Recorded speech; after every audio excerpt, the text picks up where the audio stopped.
Olá, o CNJ, a Justiça da Justiça, oferece agora o programa que liga você ao judiciário em todo o país. É o nosso Link CNJ. E nesta semana temos uma entrevista especial com Júlio Ferreira de Andrade, secretário-geral do Conselho.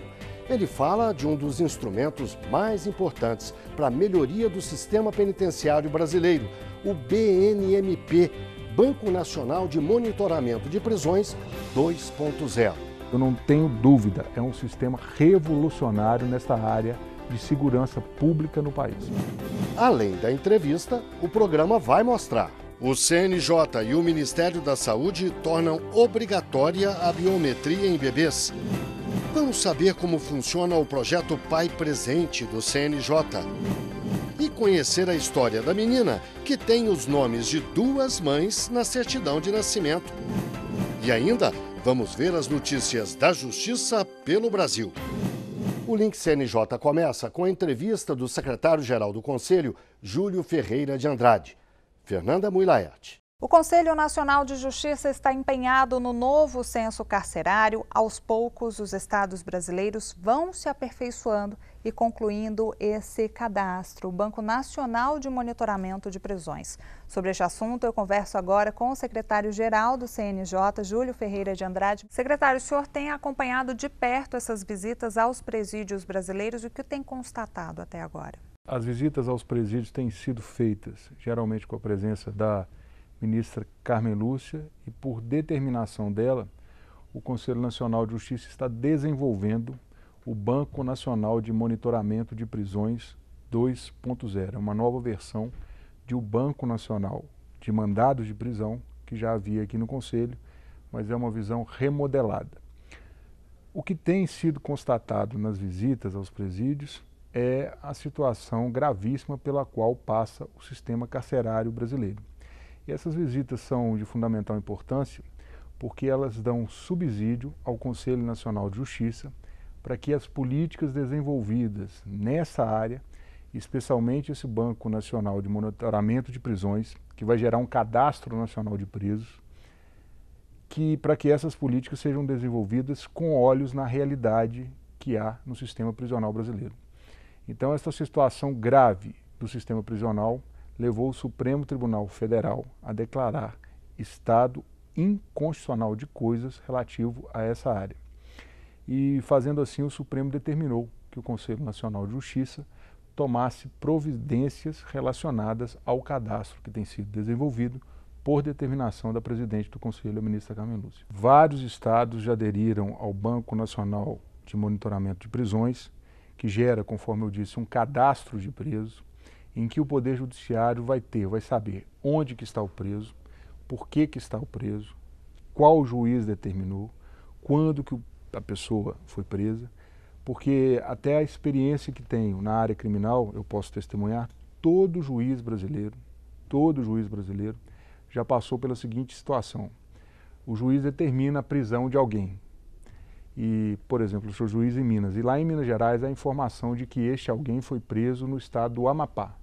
E geralmente a gente não tem informação por que foi preso, se foi só pelo mandado expedido pelo juiz de Minas, se tem outro processo no Amapá, qual o presídio que está, enfim, agora todas essas informações serão concentradas nesse Banco Nacional, que eu não tenho dúvida, é um sistema revolucionário nesta área de segurança pública no país.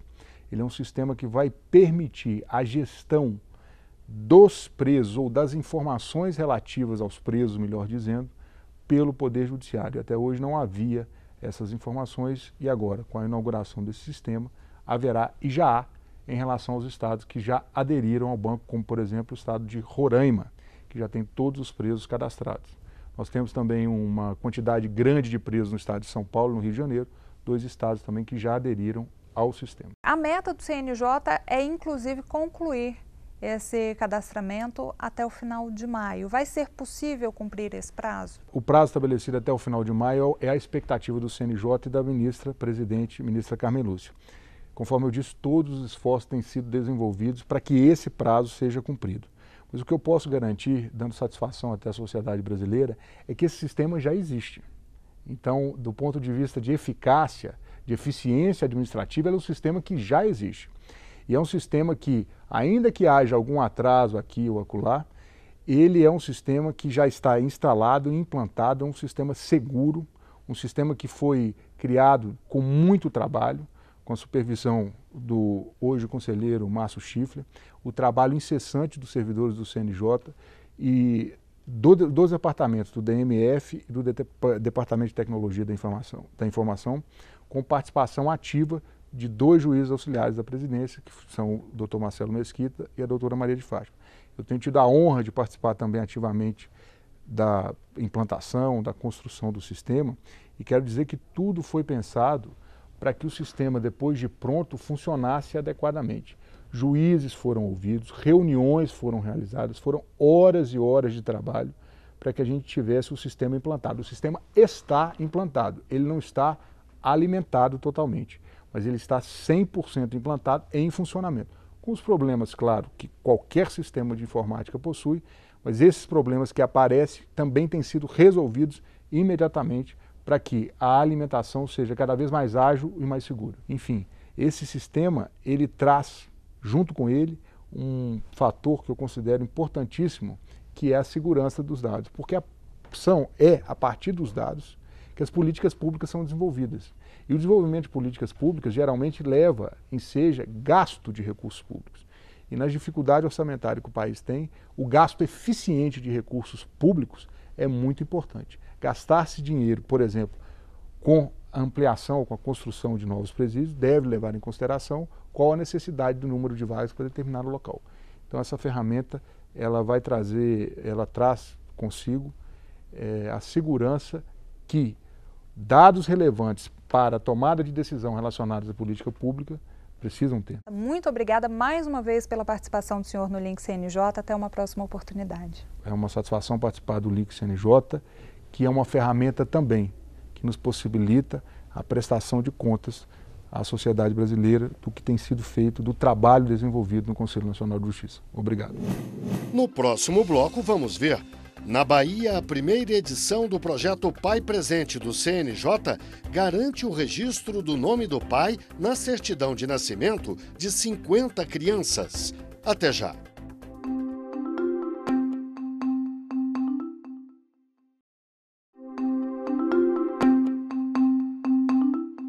O Link CNJ está de volta e vai falar agora sobre a identificação biométrica de recém-nascidos. Fernanda Builaerte.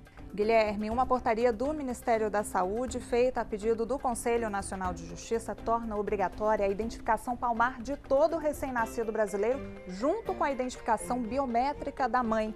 A partir de agora, as secretarias de saúde dos estados têm 90 dias para definir que procedimentos vão ser adotados pelas maternidades.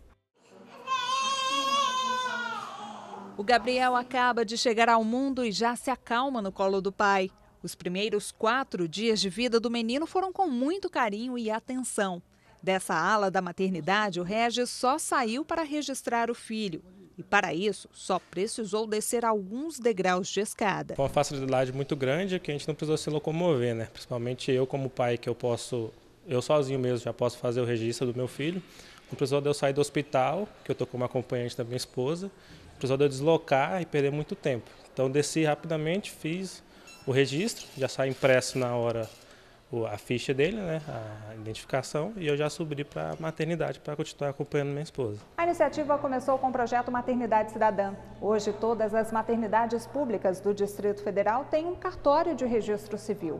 Do hospital mesmo, os pais já saem com a certidão de nascimento dos filhos. Tudo sem qualquer custo adicional. A certidão de nascimento é direito de todo recém-nascido e é de graça. Neste hospital de Sobradinho, cidade a 30 quilômetros de Brasília, os brasileirinhos também têm o registro do CPF e do tipo sanguíneo. Isso facilitou muito a vida dos paizinhos, dos papais, das mamães, porque muitos deles são pais e mães de primeira viagem e estão aprendendo hoje, na prática, o que tem que fazer. E outros pais que já têm alguns outros filhos, mas que é como se fosse sempre a primeira vez, eles têm muitas dificuldades de ficar ou de demorar a fazer alguma coisa, registrar ou sair com toda a família para poder registrar o RN. Então, o cartório aqui dentro, nós temos inúmeras vantagens que a gente pode citar. No Hospital Cartório foi inaugurado há 3 anos. É considerado um avanço e traz benefícios. Evita tanto a troca de bebês, o sequestro de bebês, que é muito comum, infelizmente, né? Ou era muito comum, e também o subregistro no Brasil, registrando que depois da instalação dos pós-avançados de registro civil das pessoas naturais nos hospitais, foi quase erradicado, praticamente erradicado o subregistro no Brasil. E já imaginou sair do hospital com a biometria colhida? Uma portaria do Ministério da Saúde a pedido do Conselho Nacional de Justiça torna obrigatória a identificação da palma da mão e dos dedos dos recém-nascidos, junto com o registro biométrico da mãe. Essas imagens vão constar na declaração de nascidos vivos e vão ficar armazenadas no cartório onde a criança foi registrada. O cartório digitaliza os dados biométricos para criar o Documento Nacional de Identidade, que vai ser usado a vida toda. Tanto as informações da mãe quanto as do filho ficam disponíveis digitalmente na base de dados da Identificação Civil Nacional. As secretarias de Vigilância em Saúde e de Atenção à Saúde terão 90 dias para estipular normas e procedimentos a serem adotados. Para ser implementado, precisa que os profissionais que vão exercer essa função sejam treinados, porque a coleta de impressões digitais não é simples, a posição de dedos nos coletores, elas precisam de técnica, então precisam de treinamento apropriado, os equipamentos apropriados para tal coleta, então isso causa um impacto efetivamente orçamentário e cada administrador vai definir dentro das suas esferas as prioridades que a maternidade necessita. É uma iniciativa de destaque, porque ela extrai da tecnologia a segurança jurídica. Ou seja, aquela pessoa que nasceu vai ter sua impressão palmar, constando bancos de dados, cartório de registro civil das pessoas naturais, e essa impressão digital vai ser utilizada durante toda a sua vida. Ou seja, além de evitar que essa criança possa ser sequestrada, possa ser trocada, porque vai ser identificada logo após o nascimento, futuramente a sociedade estará protegida.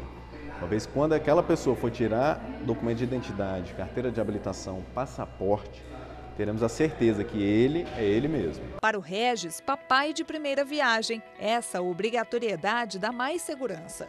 Traz um benefício para a segurança do próprio indivíduo, né? Do meu filho, no caso, filho de outras pessoas, para a vida inteira. E acho que é um avanço da tecnologia para a vida humana, né? Então, assim, tanto para ele recém-nascido quanto ele for ficando maior de idade. Fernanda, diz o ditado popular que mãe é quem cria. E você comprovou isso? Comprovei isso, mas também constatei o seguinte, Guilherme, em muitos casos, os filhos não perdem nem o contato e nem o afeto pela mãe biológica. Nessas situações, existe o direito da multiparentalidade, que é reconhecido pelos tribunais. Kívia tem 15 anos e desde quando tinha 3 dias é criada pela tia Maria José no povoado alagoano de Lagoa do Caldeirão, em Palmeira dos Índios. A menina considera as primas como irmãs e o tio, que já morreu, como pai. Para a tia, Kívia é como se fosse filha. O amor é o mesmo. Tenho minhas 2 filhas, o amor é o mesmo que eu tenho minhas 2 filhas, tenho a ela. A relação com a família que a adotou não impede Kívia de amar e receber visitas da verdadeira mãe. O sentimento pela mãe adotiva e pela mãe biológica fez com que a menina quisesse ter o nome das duas na certidão de nascimento. Vai ser bom, vai ser ótimo, né? Porque eu sempre quis, sempre me deu vontade. A família então procurou a Defensoria Pública e a menina conseguiu na justiça o direito de ter o nome das 2 mães na certidão de nascimento. A chamada multiparentalidade foi reconhecida recentemente pela Justiça brasileira. Tomamos a iniciativa, de requerer ao Poder Judiciário que declarasse a existência dessa situação, tendo em vista que a adolescente tinha, como de fato tem, 2 mães, uma com quem ela reside e a outra mãe que mora em outra cidade, mas com quem ela nunca perdeu o vínculo afetivo. O juiz do caso explicou que tomou a decisão com base no que é melhor para a adolescente. Quando você extingue um poder familiar ou suspende, tem que ter descumprimento de determinados atos. A mãe biológica simplesmente respeitava o espaço e tem uma posição secundária, porque quem criou automaticamente que tem um poder maior. Mas o caso é que a mãe biológica continua tendo uma certa influência, a participação. Então, por que tirar? Vamos ver agora uma reportagem sobre o projeto Pai Presente do CNJ. Esse projeto garante a inclusão do nome do pai na certidão de nascimento de todas as crianças brasileiras. Na Bahia, neste ano, o Pai Presente beneficiou 50 meninos e meninas. Dona Railda é escritora, professora aposentada, uma mulher forte e, acima de tudo, uma mãe guerreira e dedicada. As filhas já são adultas, mas ela sabe bem como é difícil o caminho para educar e sustentar os filhos sem a ajuda do pai. Eu já estava grávida. Uma semana para o casamento, ele sumiu no mundo. Não deu notícia, apareceu bem depois. Sustentar uma filha sozinha é como a gente ter uma banda de um pão e cadê a outra banda? Ou de uma maçã e não tem a outra banda. E ter que fazer o papel duplo. Assim como Dona Railda, outras famílias passam por essa situação. Por isso, o Conselho Nacional de Justiça promove o projeto Pai Presente em todo o país. A gente conversou e tentou resolver a situação. Registrar tudo certinho para ele ter um pai. O laboratório recolhe amostras de sangue da criança, da mãe e do pai, e o resultado sai em 20 dias úteis. Thaís fez questão de vir para tirar a dúvida de que Fábio é mesmo o pai de Olívia. Tanto que eu mesmo que procurei, ele nem queria vir, eu mesmo que procurei. Para a vida dessa família, isso significa muito mais do que a assinatura de um documento perante a justiça.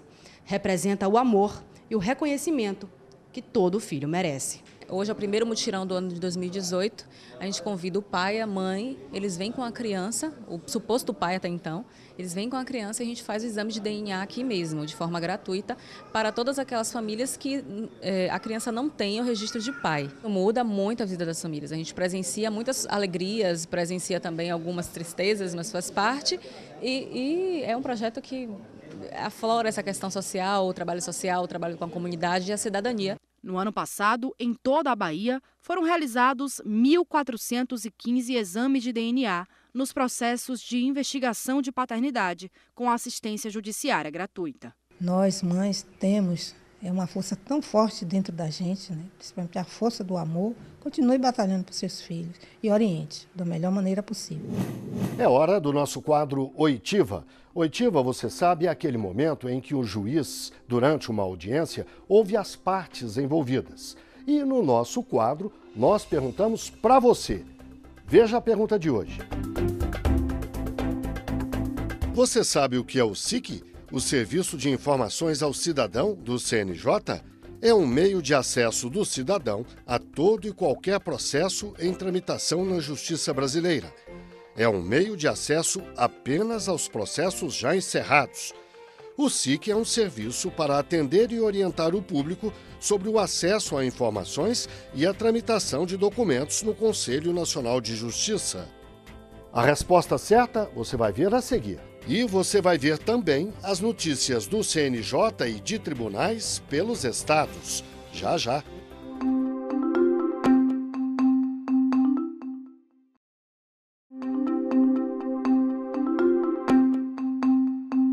O Link CNJ está de volta com a resposta do nosso quadro Oitiva. Hoje nós perguntamos: você sabe o que é o SIC, o Serviço de Informações ao Cidadão do CNJ? A resposta certa é a da letra C. O SIC é um serviço para atender e orientar o público sobre o acesso a informações, a tramitação de documentos no Conselho e para protocolizar documentos e requerimentos de acesso a informações. Agora vamos ver notícias do CNJ. O Conselho Nacional de Justiça fez reunião extraordinária na última quarta-feira. A presidente do Conselho e do Supremo, ministra Carmen Lúcia, convidou o ministro extraordinário da Segurança Pública, Raul Jungmann, para a sessão e ofereceu ao governo federal os dados do Banco Nacional de Monitoramento de Prisões, o BNMP 2.0. O banco é uma espécie de censo carcerário e vai permitir, por exemplo, a verificação exata do número de presos espalhados pelas penitenciárias do país. O objetivo é de, com o cadastro, dar a público de forma transparente, em tempo real, quantos presos temos no Brasil, por que estão presos, quanto tempo tem de prisão, o que temos de fazer a respeito desta população carcerária, quais as políticas públicas têm de ser adotadas, qual o papel nosso, dos juízes. Os números que até então oscilavam faziam com que a população carcerária estimada chegasse a mais de 720 mil detentos. Até agora, 41 mil foram cadastrados no novo sistema. Para a presidente, com o banco vai ser possível integrar as ações do CNJ e da Justiça com os trabalhos desempenhados pelo novo ministério.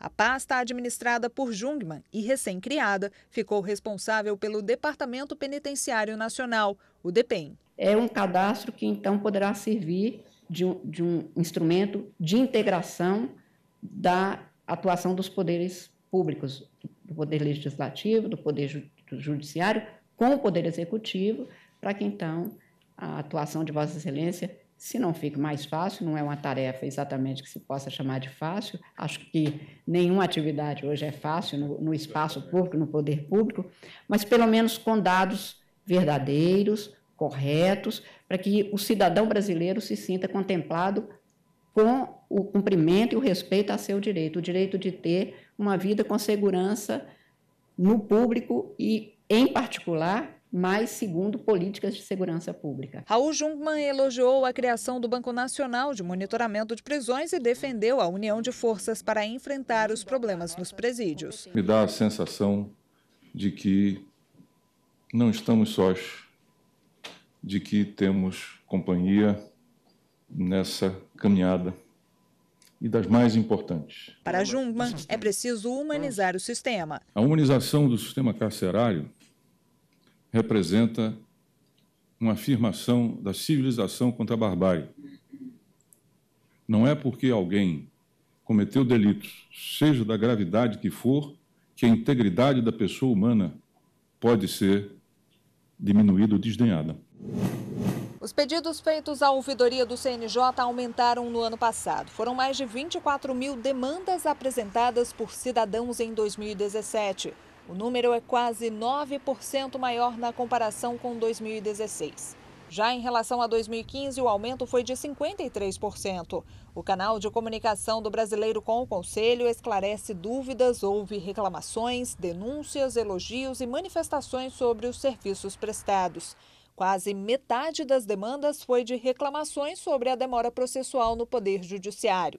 A maior parte dos pedidos veio de São Paulo, do Rio de Janeiro, de Minas Gerais, da Bahia e de Pernambuco. Um levantamento do CNJ indicou ainda que 52% dos cidadãos avaliaram o atendimento da ouvidoria como ótimo, 18% consideraram bom, pouco mais de 7% consideraram o atendimento regular, menos de 8% classificaram o serviço como ruim e praticamente 15% não informaram. O Tribunal de Justiça da Paraíba já se prepara para a 10ª edição da campanha Justiça pela Paz em Casa. O esforço concentrado para encerrar processos de violência doméstica e familiar será entre os dias 5 e 9 de março. Mais de 500 audiências foram agendadas para este período. Só em João Pessoa foram 200 processos. Em Campina Grande, esse número chega a 170. A campanha foi criada em todo o país há 3 anos pela presidente do Supremo Tribunal Federal e do Conselho Nacional de Justiça, ministra Carmen Lúcia, e é realizada pelos 27 tribunais de justiça de todo o país. O CNJ divulgou um balanço do Mês Nacional do Júri realizado em novembro do ano passado. Os tribunais fizeram 4.100 julgamentos de crimes dolosos contra a vida em todo o país. Em 31% dos casos, os réus já estavam presos. Dos julgados, 2.089 foram condenados e 1.334 absolvidos. Houve ainda 214 processos desclassificados e encaminhados às varas competentes. Até o último dia do ano, o número de ações penais de competência do Tribunal do Júri e em tramitação no Poder Judiciário chegava a 285 mil. Os julgamentos feitos durante o esforço concentrado representaram 1,4% deste total. Vamos ao giro pelo Brasil, as notícias que chegam de todas as regiões do país. O processo judicial eletrônico vai ser aperfeiçoado. O convênio para essa modernização foi assinado entre o Conselho Superior da Justiça do Trabalho e a Associação dos Advogados de São Paulo. Um software vai oferecer informações dos diários da Justiça para advogados e tribunais regionais do trabalho de todo o país. O programa será desenvolvido por uma equipe de tecnologia da informação da própria Associação de Advogados. Em Alagoas, 2 comarcas tomaram medidas para acelerar o andamento de processos e o resultado é positivo. Boa parte das metas estipuladas pelo Conselho Nacional de Justiça foi cumprida até agora. Em União dos Palmares, por exemplo, o número de processos julgados em 2017 corresponde a 129% dos que entraram na comarca durante o ano. A meta determinada pelo CNJ é menor, 100%. Outras 2 metas foram batidas com folga: o julgamento de processos que deram entrada até 2013 e os que tratam de crimes contra a administração pública. Nós aqui temos um servidor específico designado para acompanhar as metas e todo mês é feito um relatório de como esse acompanhamento está acontecendo, de qual índice que nós já atingimos naquele mês, para que no final do ano nós consigamos cumprir. Além disso, a parceria com os outros órgãos de justiça, com o Ministério Público, com a Defensoria Pública, com a OAB, nós instituímos uma parceria muito grande aqui, muito forte, para que todos também pudessem auxiliar a vara no cumprimento das metas. Em Arapiraca, o que chama a atenção é o tempo de tramitação dos processos na comarca. A chamada taxa de congestionamento foi de apenas 19%. O Tribunal de Justiça do Maranhão organiza pela primeira vez o diálogo sobre conciliação. O evento será no dia 15 de março. O objetivo é incentivar a política nacional de tratamento adequado de conflitos de interesse, instituída pelo Conselho Nacional de Justiça. O tribunal vai apresentar a atuação do Judiciário maranhense no tratamento de questões relacionadas ao setor produtivo do Estado. E o nosso quadro O que é a Justiça para você está de volta. Veja o que pensa o cidadão. Órgão mais ágil, mais rápido, que realmente funcionasse para todos. O Link CNJ de hoje termina aqui. Muito obrigado pela audiência e até o próximo. CNJ, a Justiça da Justiça.